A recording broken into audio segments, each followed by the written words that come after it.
আওয়ামী লীগের প্রতি যাদের প্রেম আছে, ভালোবাসা আছে, সমর্থন আছে, সেটার বয়স হয় না। ছোট বাচ্চা শিশুরাও দেখবেন যে জয় বাংলা স্লোগান দিতেছে, আর এরকম বয়োবৃদ্ধ বয়স্ক প্রবীণ মুরব্বী তারাও জোর দিয়ে, লাভ দিয়ে দাঁড়িয়ে, শরীরের জোর নাই মনের জোরে দাঁড়িয়ে প্রতিবাদ জানাতে পারেন, স্লোগান দিতে পারেন। আজকের এই আলোচনাতে আমি আপনাদেরকে একটা খুবই গুরুত্বপূর্ণ তথ্য দেব। মেন যে তথ্যটা সেটা হলো যে আওয়ামী সভানেত্রী শেখ হাসিনার একটা অডিও ক্লিপ সামাজিক যোগাযোগ মাধ্যমে রীতিমতো ভাইরাল হয়েছে। সেটা আমি শুনলাম, একাধিকবার শুনছি, আপনাদেরকে শোনাবো, আবার শুনবো আমি আপনাদেরকে নিয়েই। সেটা হচ্ছে মূল বার্তা। তার আগে আপনাদেরকে আরো কিছু ছোট ছোট বার্তা আছে। আমার কাছে অনেকগুলো প্রশ্ন এসে হাজির হয়েছে, এই প্রশ্নের উত্তরগুলো মানুষ জানতে চায়। তার মধ্যে বাছাই করা দুইটা প্রশ্ন আপনাদের সামনে আমি উপস্থাপন করব, এবং আমি আশা করি যে এই আলোচনাটি, যেমন ধরেন আওয়ামী সভানেত্রী পুত্র সজীবাদের জয়ের একটা বক্তব্য আপনাদের শোনাবো, সভানেত্রীর একটা বক্তব্য শোনাবো, পাশাপাশি আওয়ামী লীগ যুবলীগ তারা তো নিষেধাজ্ঞা উপেক্ষা করে ব্যাপক মিছিল করছে, সেই তথ্যটা দেব।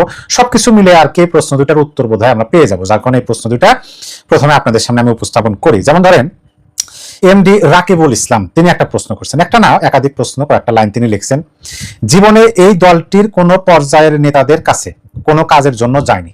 এই দলটি বলতে আওয়ামী লীগের।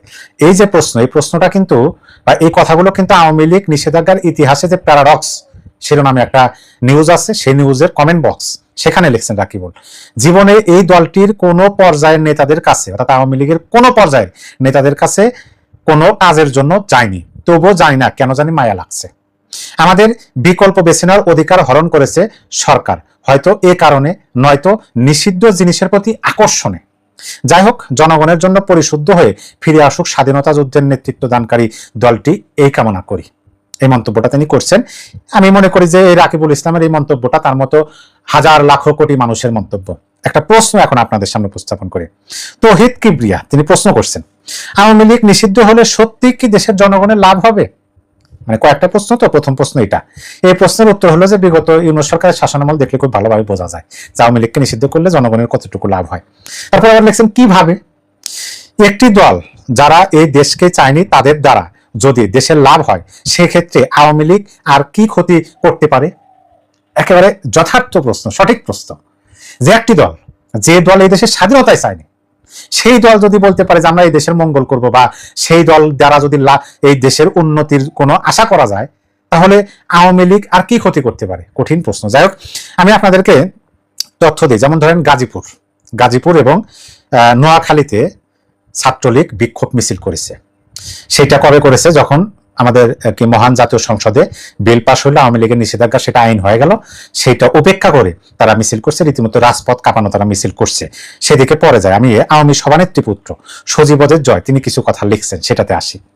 তিনি লিখছেন, কোন একটি পলিটিক্যাল পার্টি তার কার্যক্রম করবে কি করবে না, সেটা কোনো এক্সিকিউটিভ অর্ডার বা আইন দিয়ে নির্ধারণ করা ঠিক না। জনগণ যদি ভোটের মাধ্যমে কোনো দলকে প্রত্যাখ্যান করে, তাহলে প্রত্যাখ্যান হয়ে যাবে।